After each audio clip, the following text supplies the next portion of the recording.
Hi, welcome back to my shop. Lately I've been turning a lot of bowls, particularly live edge bowls, such as this small box elder bowl here in my hand.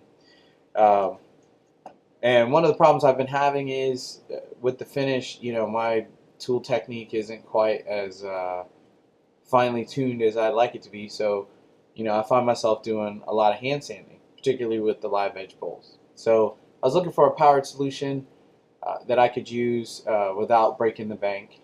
So I decided to go ahead and give it I decided to go ahead and try making something that I could use to sand my bowls using a power option. So this is what I came up with. I looked online. I saw a couple of things that other people were doing, and I just basically whipped up this little device here. So. Basically all you really need is you need a tip like this from your drill driver and some foam. I got this from a shipping crate for a scoreboard. They were throwing it out at work, so I grabbed that. I took it home. I imagine you could use some dense foam from an upholstery shop, or I've seen people use the little foam pad dealies that you would kneel on when you're working in the garden, and then you obviously need a block of wood. So we know what we need. So let's get on. Let's get to it, and I'll see you when we're done. The only materials you're going to need for this project are a block of wood and a couple of screwdriver tips. Here I'm using this hole gauge as a straight edge to mark center. I'm using a 17/64 inch bit to drill a hole approximately a half inch to 3/4 of an inch deep. I'm going to use epoxy, 5-minute quick set epoxy, to glue my screwdriver tip into the block of wood.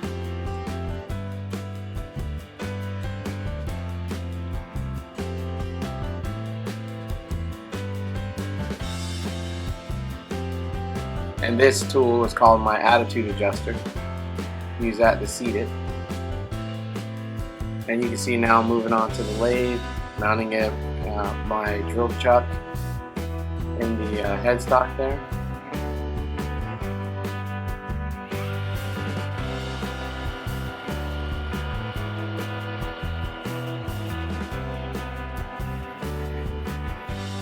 Here you can see me rounding the block.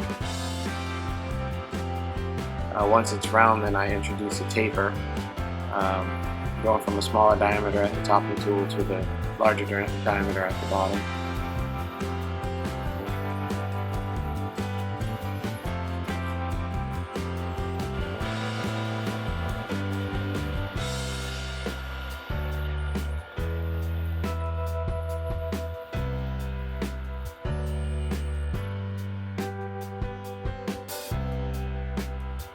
I'm going to use my parting tool to square up the top part. This step really isn't necessary, but aesthetically, I wanted it to be straight. And then I use a little bit of sandpaper there to smooth out the sides.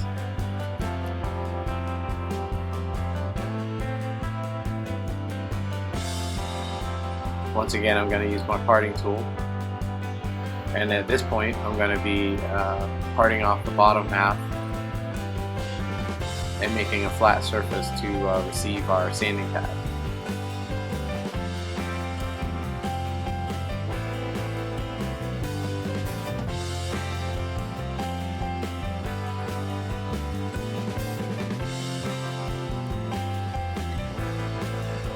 Over at the drill press, over at the bandsaw, I find that's the easiest way to cut the foam. So I resawed it down to a more reasonable thickness, traced around it, and cut out my pad.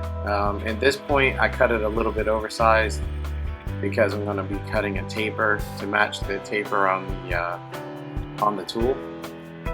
And here you can see where I've used the tool itself to adjust the angle of the table on the bandsaw.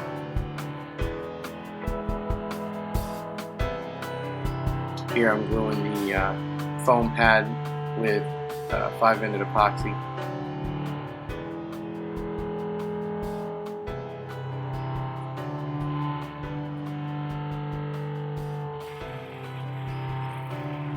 Back at the bandsaw, now that I have this angle, I just rub the tool against the back side of the blade and spin, and it'll cut off the excess.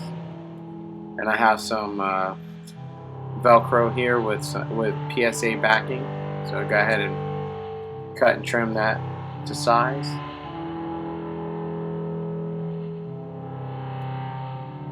Peel the backing off, apply.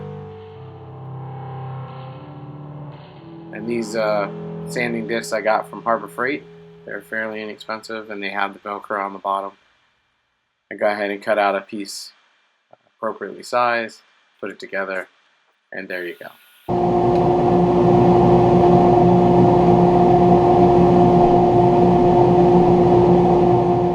Here you can see me setting up the lathe so that I can go ahead and test out my new toy.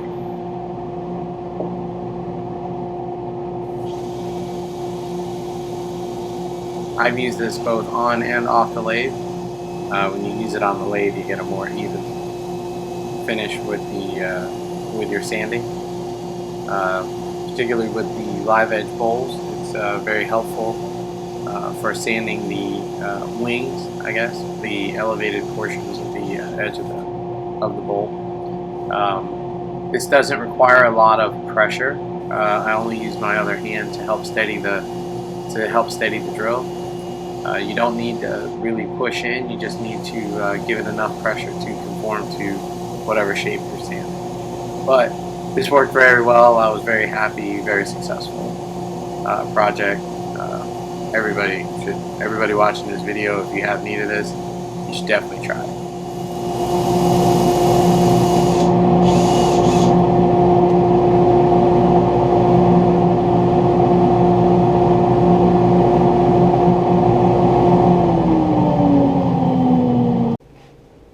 Alright, so that didn't take too terribly long, it wasn't too terribly hard, and after that you should have a pretty nice tool to use going forward.